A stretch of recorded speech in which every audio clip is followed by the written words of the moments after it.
buongiorno, I'm Enrico from the Italian police. So your neighbors told us that you break spaghetti.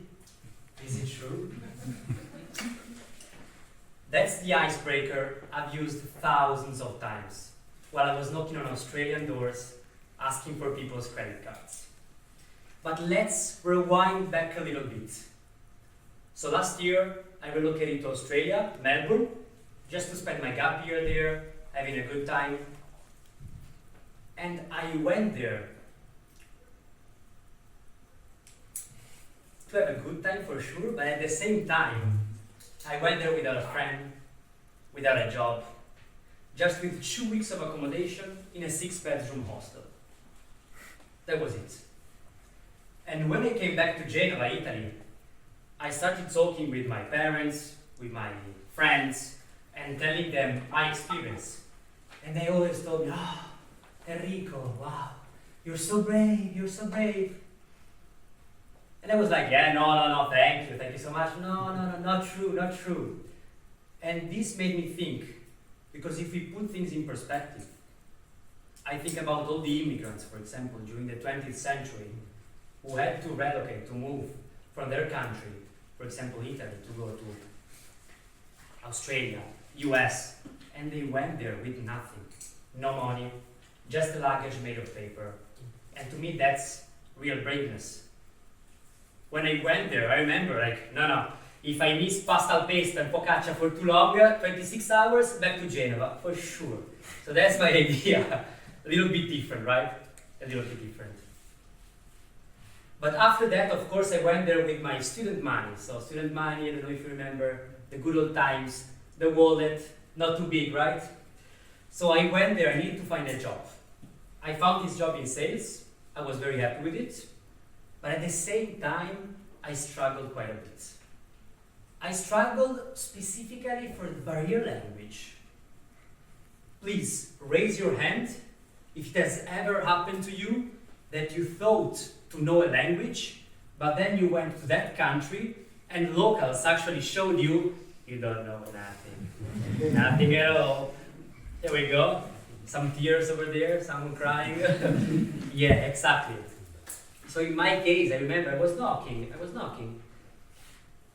G'day mate, how are ya?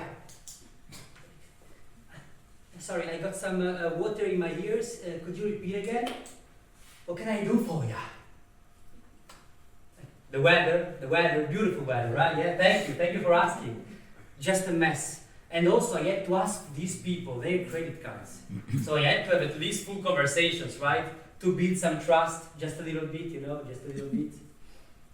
But then after a while I managed to get used to that, and I also got promoted to senior sales agent. So I was very happy about it, very, very happy and satisfied about that. But also this experience in sales taught me so many things, so many valuable lessons. The first one. First of all, people's attention span is going bananas. Like it's going down. I remember I was just having full conversations. I saw engagement in people. So I saw them nodding, answering the questions. I was like, oh, they're involved.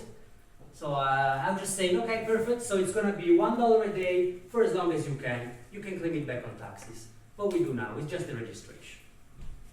We go through the registration. First name, second name, bam, family, address, everything. Just to confirm, so $1 a day, $30 a month, right? What? You didn't talk about money before. I was like, Madonna, I'm here for the registration, don't you remember? And so every time it was a pleasure, just a joy. The second lesson is that people just love to have their ideas, in my opinion, seen as approved, their values approved. So for example, I remember when I was having conversations, there is also nowadays this hot topic on the gender, And when I was talking with a young man, a young woman, I was like, yeah, sorry, if I can ask you the gender, so we need to ask this question, of course, because it's important. And so, of course, I showed respect. But when I talk with, for example, a 60-year-old man, full beard, like very Aussie, with these kind of questions, actually the people can be offended if you ask them. So it's the opposite. And so it was very fun to play with this. But also, this experience taught me and inspired me to start this Toastmaster journey. For very few reasons. So the first one is that every time I come up on stage, I feel some kind of tension. I feel this tension and I ask myself, why? Why do I feel so stressed? Do I have to be seen in a certain way by you? Are you rooting against me? Or am I hiding something from you? Why do I feel this tension? And also, why do I care about what you are thinking about? I don't know, the aesthetics or something. Do you really care? Are you going to remember before you go to sleep? No. So that's also one of the reasons why I love to be here, to put myself on a challenge. So, in conclusion, I went to Australia. I did this sales experience.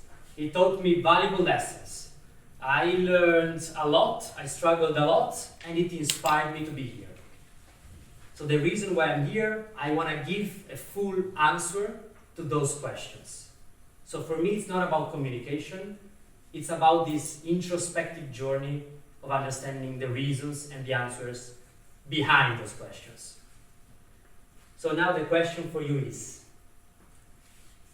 why and what is the meaning behind Toastmaster for you?